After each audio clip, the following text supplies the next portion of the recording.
चलो मैक बंद कर लो। भूमंडलीय विश्व का बनना, इसका रिकॉर्डेड वीडियो हो जाएगा, वो वीडियो को आप देख के फिर से अपना रिवीजन कर सकते हैं इसको, ठीक है। तो चलिए हम लोग आगे बढ़ सकते हैं। जिसको आवाज में दिक्कत जा रही है, आवाज नहीं जा पा रहा उसके पास, कोई दिक्कत नहीं, वो रिकॉर्डिंग देख लेना। चलो आगे बढ़ते हैं हम लोग। ये क्या था भूमंडलीय विश्व का बनना। तो कहता है इसके अंदर, इस चैप्टर के अंदर जो याद रखने वाली बात है बेटा, उसको अच्छी तरह से याद रखना है, ठीक है। तो सबसे पहला बात क्या है कि सिल्क मार्ग। सिल्क मार्ग क्या होता था? देखो, सिल्क मतलब सूती होता है, कपड़ा का नाम है सिल्क, ठीक है। मार्ग मतलब होता था रास्ता, यानी कपड़ों का रास्ता। तो कहता है कि ये मार्ग मतलब ये जो रास्ता है, ये एशिया को क्या करता था, यूरोप और उत्तर अफ्रीका के साथ जोड़ता था। या ये बात को याद रख लेना। ये जो रास्ता था, क्या नाम था उसका? रास्ता का नाम था सिल्क मार्ग। ये सिल्क मार्ग क्या करता था? एशिया को किससे जोड़ता था? यूरोप और उत्तरी अफ्रीका के साथ इसको जोड़ता था, ठीक है। दोनों के समुद्र से ये जोड़ता था, समुद्र था। सपोज ये एशिया है, ये यूरोप है, ये उत्तरी अफ्रीका, तो इन दोनों को क्या करता था? ये जोड़ता था। कौन जोड़ता था? सिल्क मार्ग। सिल्क मार्ग एक रास्ता था, ठीक है। इसमें आपको याद रखना है कि सिल्क मार्ग क्या था। तो सिल्क मार्ग एक हमारा क्या है? ये एक मार्ग, ये एक रास्ता है, एक मार्ग है जो क्या करता था? एशिया को यूरोप और उत्तरी अफ्रीका के साथ को ये क्या करता था? समुद्र कहते हैं। सिल्क मार्ग एक तरह का ऐसा था, दो देशों की तरह से जोड़ता था, ठीक है। याद रहना चाहिए सभी को। अब अगला आगे आता है, आगे आता है हमारा कि कार्नला। कार्नला मतलब एक कानून था, कार्नला, ठीक है। ये कानून में क्या होता था? कार्नला कानून, जिसके सहारे क्या होती थी, सरकार ने क्या किया? कॉर्नलो कानून की वजह से सरकार ने क्या किया? मक्का के आयात पर पाबंदी लगा दी। यानी मक्का से जो सामान निकलता था बाहर, मक्का का आदमी सब जो सामान बेचता था बाहर, वो सामान पर क्या किया? कॉर्नलो कानून की वजह से सरकार ने क्या किया? उस पे मक्का पर आयात पर पाबंदी लगा दी। मतलब मक्का का सामान, कोई भी सामान बाहर में बेचने कोई नहीं जाएगा, ठीक है। उसके और उसके अंदर में क्या था? कोई भी सामान को बेचने नहीं दिया जा रहा था, सब पर पाबंदी लगा दी थी। और ये किसने लगाया था बेटा? ब्रिटेन ने लगाया था, ठीक है। ब्रिटेन ने लगा, देखो क्वेश्चन बनता है कि मक्का के आयात पर पाबंदी किसने लगा दी थी और कौन से कानून की वजह से लगाई थी? तो कार्नला कानून की वजह से सरकार ने क्या किया था? मक्का के ऊपर क्या किया था उसने? आयात पर पाबंदी लगा दी। आयात मतलब आना, कोई भी सामान बाहर से आने पर क्या किया? मक्का पर पाबंदी लगा दी। मक्का शहर है हमारा सऊदी का, तो मक्का शहर में क्या बोला कि अब कोई भी सामान बाहर से अंदर नहीं जाएगा। जैसे कोई भी सामान दूसरा देश का उसके अंदर नहीं जाएगा, इस पर पाबंदी लगा दी। और ये कौन सा सरकार ने लगाया था? तो ब्रिटेन का सरकार ने लगाया था। किस वजह से लगाया था? तो कॉर्नलॉ एक कानून थी, उस कानून की वजह से क्या किया था इसने? मक्का पर कोई भी सामान के आने जाने पर पाबंदी लगा दी, ठीक है, पाबंदी लगा दिया। इसके बाद क्या होता है कि चलिए आगे बढ़ते हैं हम लोग। अच्छी तरह से इसको याद रखना है। मक्का पर क्या हुई थी? आयात पर पाबंदी लगा दी थी, आने जाने पर पाबंदी लगा दिया गया था। कौन लगाया था इसे? ब्रिटेन की सरकार ने लगाई थी। और क्यों लगाया? कौन सा कानून को लगाया था? तो कानून का नाम क्या था? कॉर्नलॉ कानून थी, जिसके सहारे सरकार ने मक्का के आयात पर पाबंदी लगा दी। चलिए आगे बढ़ते हैं। अब आता है हमारा rinder paste. Rinder paste plague, ठीक है। रिंडर पेस्ट देखो, ये जो है प्लेग, रिंडर पेस्ट प्लेग क्या था? एक तरह की बीमारी थी, ठीक है। तो ये रिंडर पेस्ट प्लेग क्या थी? एक तरह की बीमारी थी। और ये बीमारी किसकी थी? मवेशियों की। मवेशी मतलब होता है गाय माल, ठीक है। गाय बकरी वगैरह जो होता है उसको मवेशी कहते हैं। तो गाय गाय बकरी उपरी में क्या था? एक बीमारी था, उसका नाम था रिंडर पेस्ट प्लेग, ठीक है। ये बकरियों वगैरह में थी। लेकिन यह क्या हुआ कि यह 1890 के दशक में क्या हुआ? अफ्रीका में बहुत ही तेजी से फैल गया। क्या हुआ? अफ्रीका में ये बहुत ही ज्यादा तेजी से फैल गया, पूरे फैल गया। ये बकरियों में फैलने वाली बीमारी थी। बकरी था, जानवर था, सब में फैलने लगा ये धीरे धीरे। और सब में फैलने लगा तो बकरी उकरी मरने लगा, गाय माल वगैरह मरने लगा, दूध की कमी होने लगी। फिर बकरी खाए, गोश्त उसको नहीं मिला आदमी को, तो बहुत सारी समस्याएं उत्पन्न होने लगी। याद रखना, रिंडर पेस्ट प्लेग नाम की बीमारी थी, जो मवेशियों की बीमारी थी। यह 1990 के दशक में क्या होने लगा? बहुत ज्यादा तेजी से अफ्रीका में फैल गई। और अफ्रीका में फैलने की वजह से अफ्रीका का जो अर्थव्यवस्था था वो बहुत ही खराब हो गया। अफ्रीका का जो अर्थव्यवस्था था, वो अर्थव्यवस्था बहुत ही तरह से खराब हो गया, ठीक है। याद रखना है कि रिंडर पेस्ट प्लेग की भांति, एक रिंडर पेस्ट एक प्लेग का बीमारी है जो मवेशियों में होता है। और यह बीमारी 1890 में अफ्रीका में बहुत ही ज्यादा तेजी से फैल गया था, ठीक है यार। आगे बढ़ते हैं। अब देखो, एक याद रखना, ब्रिटेन वुड्स।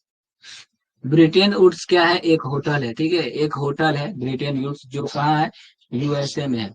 यूएस यूएसए मतलब यूनाइटेड स्टेट अमेरिका। अमेरिका में क्या है? एक होटल, जिसका नाम क्या है? Bretton Woods. एक होटल का नाम है, याद रखना, एग्जाम क्वेश्चन आएगा। एक ब्रिटेन वुड्स क्या है? तो एक होटल का नाम है। क्या है? एक होटल का नाम है, इसको आप लोग याद रखिएगा। एक होटल का नाम है ब्रिटेन वुड्स, जो कहाँ है? यूएसए में है, संयुक्त राज्य अमेरिका। इसको हम लोग हिंदी में बोलेंगे संयुक्त राज्य, संयुक्त राज्य अमेरिका। यूएसए को हम लोग बोलेंगे हिंदी में संयुक्त राष्ट्र अमेरिका। तो ये संयुक्त राष्ट्र अमेरिका में क्या है? ब्रिटेन वुड्स नाम का एक होटल है। तो क्या हुआ, जब दूसरा विश्व युद्ध चला, दूसरा विश्व युद्ध कब खत्म होता है? 1945 में, याद रखना। शुरू हुआ था 1939 में, ठीक है, खत्म होता है 1945 में। तो कहता है दूसरा विश्व युद्ध के बाद, दूसरा दूसरा पूरा दुनिया मारपीट शुरू हुआ, खत्म हुआ 1945 में। तो कहता है जब 1945 में पूरा दुनिया मारपीट खत्म हुआ था, ठीक है, तो कहता है कि उसके बाद क्या होता है? होटल में अंतर्राष्ट्रीय व्यवस्था संबंधी एक सम्मेलन आयोजित किया गया। ये जो होटल है, जिसका नाम ब्रिटेन वुड्स है, इस 1945 विश्व युद्ध खत्म होने के बाद इसमें एक अंतर्राष्ट्रीय बैठक हुई, अंतर्राष्ट्रीय एक सम्मेलन हुआ। उसमें बड़े बड़े देश सब आके उस ब्रिटेन वुड्स नाम के होटल में बैठे। और बैठने के बाद क्या हुआ? इस सम्मेलन में ही ब्रिटेन वुड्स समझौते, और इस सम्मेलन को ब्रिटेन वुड्स समझौता के नाम से जाना जाता है। यानी वहां पर बैठ के जो बात हुई, बात होने के बाद जो उस वहां पर नियम बना, कानून बना, उस पर जो साइन हुई, तो उस नियम कानून को क्या कहा जाता है? ब्रिटेन वुड्स समझौता कहा जाता है। ब्रिटेन वुड्स समझौता, क्योंकि ब्रिटेन वुड क्वेश्चन बनेगा कि ब्रिटेन वुड्स समझौता किसे कहा जाता है, या क्वेश्चन बनेगा कि अंतरराष्ट्रीय सम्मेलन जो हुई थी दूसरा विश्व युद्ध के बाद, ठीक है, याद रखना, दूसरा विश्व युद्ध के बाद जो हुई थी सम्मेलन, अंतरराष्ट्रीय सम्मेलन, ये यूएस के एक होटल में हुई थी, जिसका नाम ब्रिटेन वुड्स था। इसको ब्रिटेन वुड्स समझौता क्यों कहते हैं? यहाँ तुम लोग क्या लिखोगे? यहाँ लिखोगे दूसरे विश्व युद्ध के बाद क्या होता है? दूसरे विश्व युद्ध के बाद होटल में अंतरराष्ट्रीय सम्मेलन की एक बैठक हुई, और इस बैठक में ही, इस बैठक को ही क्या कहते हैं हम लोग? ब्रिटेन वुड्स समझौता के नाम से जानते हैं। अच्छे तरह से याद रखना, क्वेश्चन पूछेगा कि ब्रिटेन वुड्स में ये अंतरराष्ट्रीय सम्मेलन कब हुआ? कब हुआ था? बताओ तो, बताओ, कोई मैं खोल के बताओ ना। कब हुआ था? दूसरा विश्व युद्ध के बाद, यानी 1945 के बाद हुआ था। 1945 के बाद हुआ था, ठीक है। ये बात को याद रखना। आवाज आ रही है ना मेरी?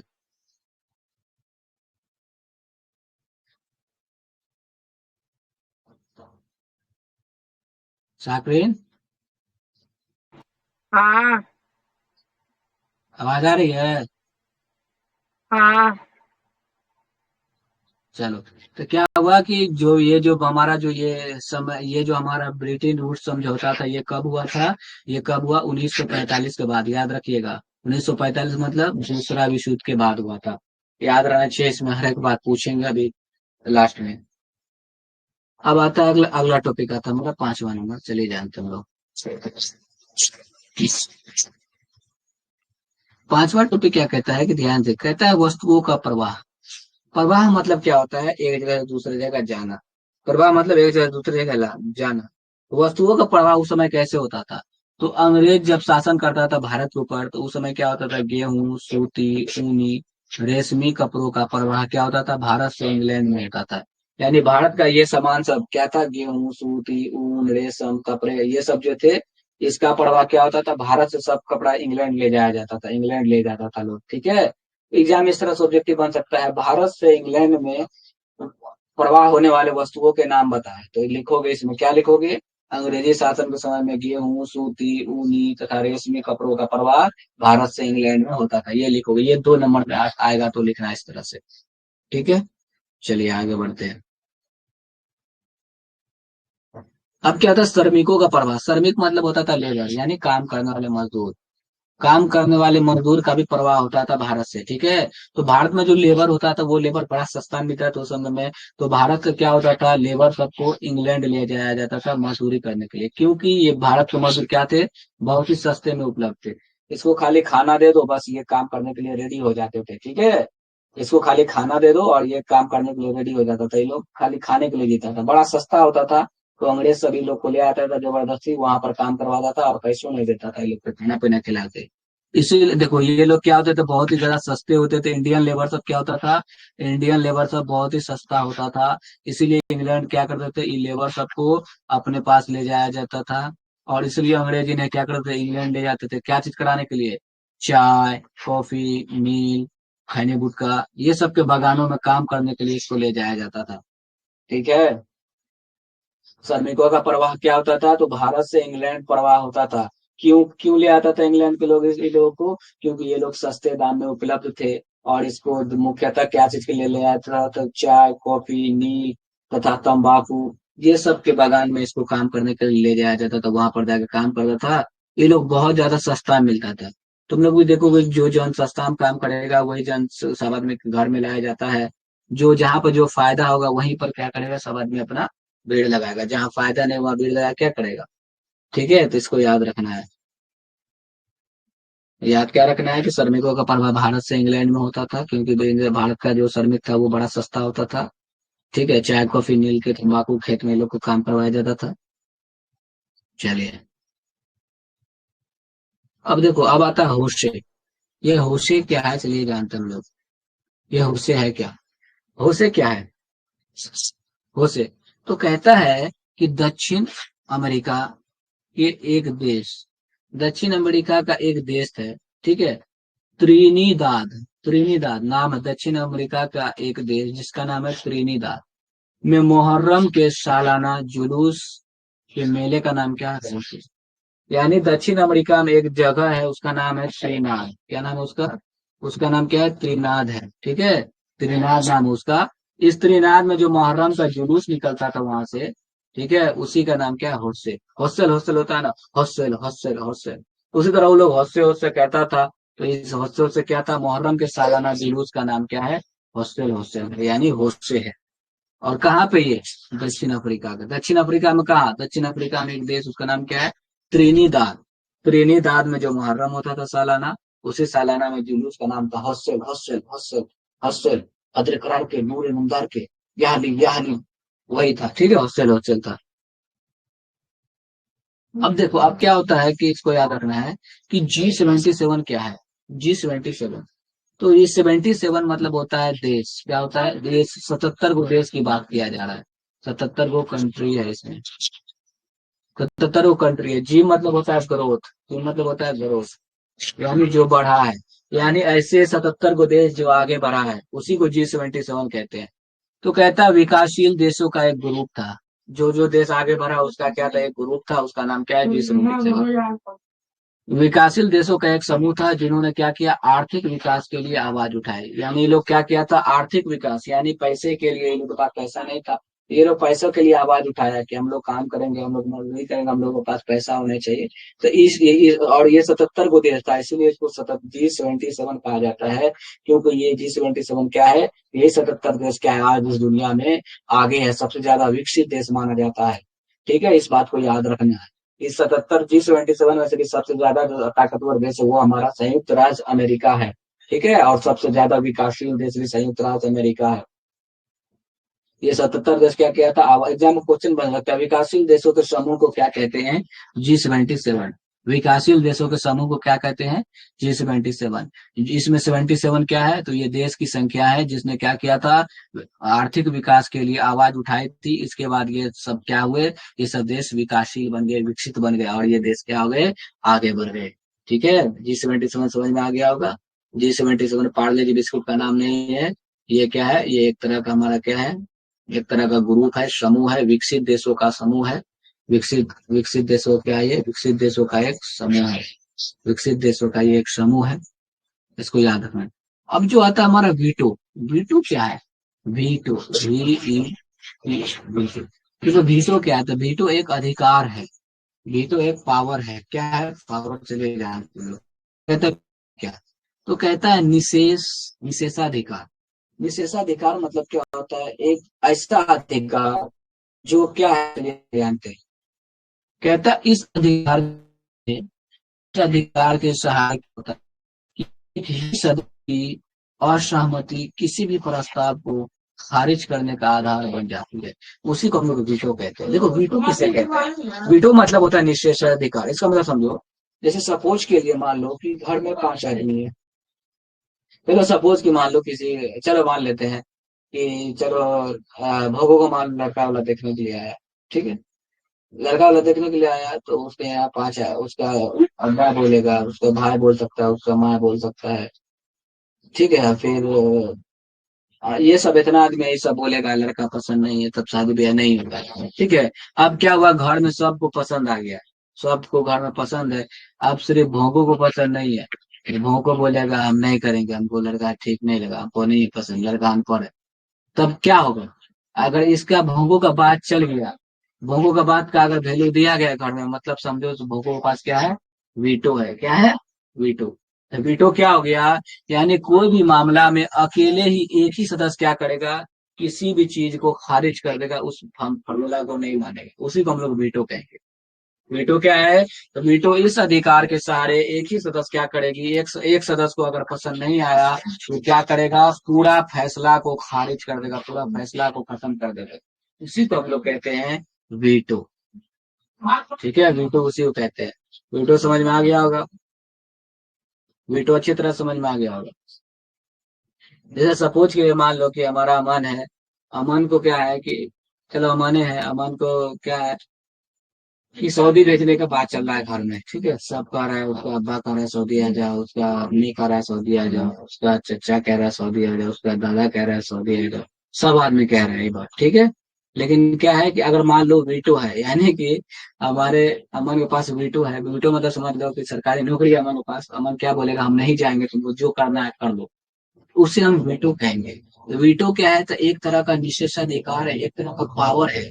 ये पावर ऐसा है कि आपके फैसला से ही क्या होगा, कोई भी बिना किसी से पूछ ले आप कह दिए ना तो ना, नहीं होगा, उसे हम लोग वीटो कहते हैं। तो किसके किसके पास वीटो है? किसका बात चलता है घर में, किसके पास है वीटो? मेरे पास। वीटो है? तुम्हारे पास वीटो है? भोगो, है वीटो तुम्हारे पास? सबके पास होना चाहिए। पढ़ोगे तब रहेगा, नहीं पढ़ोगे तो कहाँ से वीटो देगा तुमको? तुम अपने मने बीटे बीटिंगली पर निकलोगे तो वीटो मिलने का कोई हक नहीं है। भूको, वीटो है तुम्हारे पास? भूको। नहीं आया है। हाँ, और के गार्जियन हम ही आइए जो हमरा पास वीटो होते आती है। नहीं चलो बंद कर लो, मैक बंद करो भौकी बट, ये तो कुछ कुछ बोल रहा है। साइन तुम्हारे पास वीटो है जी?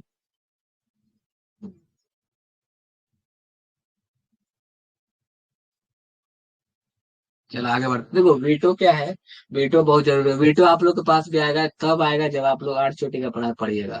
जब पढ़वे न करिएगा तो वीटो देख क्या करेगा आपको बताइए? जब आप पढ़वे न करिएगा तो वीटो देख आप क्या करेगा, ठुकर आएगा। अब देखिए, अब हमारा चैप्टर खत्म होने वाला है, ठीक है। तो ये जो आयात शुल्क है, आयात शुल्क किसे कहते हैं? ठीक है, आप लोग ध्यान दीजिएगा, ये आयात शुल्क क्या होता है? आयात शुल्क को हम लोग इंग्लिश में कहते हैं टैरिफ। क्या कहते हैं? टैरिफ क्या होता है? ये टैरिफ क्या होता है चलिए जानते हैं। तो कहता है कोई भी देश से कोई सामान जो हमारे भारत में आएगा, उसके लिए जो उससे क्या करेगा, हम लोग पैसा लेंगे, इसी को हम लोग कहते हैं आयात शुल्क। क्या कहेंगे? आयात शुल्क यानी टैरिफ कहते हैं। जैसे मान लो कि हम लोग जब यहाँ से फोन करेंगे बाहर, यहाँ से मान लो हम नेपाल फोन करते हैं तो बहुत पैसा करता है, 1 मिनट में 5 रुपया 10 रुपया करता है। और फिर भारत फोन करोगे तो 1 मिनट में 1 रुपया करता है।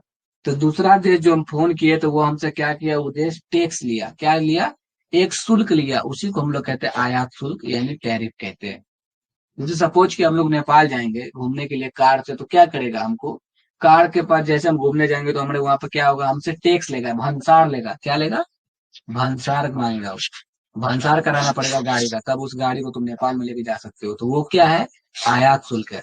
तो कहता है किसी दूसरे देश से आने वाली चीजों पर वसूल किए जाने वाला शुल्क यानी पैसा, उसी को हम लोग क्या कहते हैं, आयात शुल्क कहते हैं। आयात शुल्क क्लियर हो गया।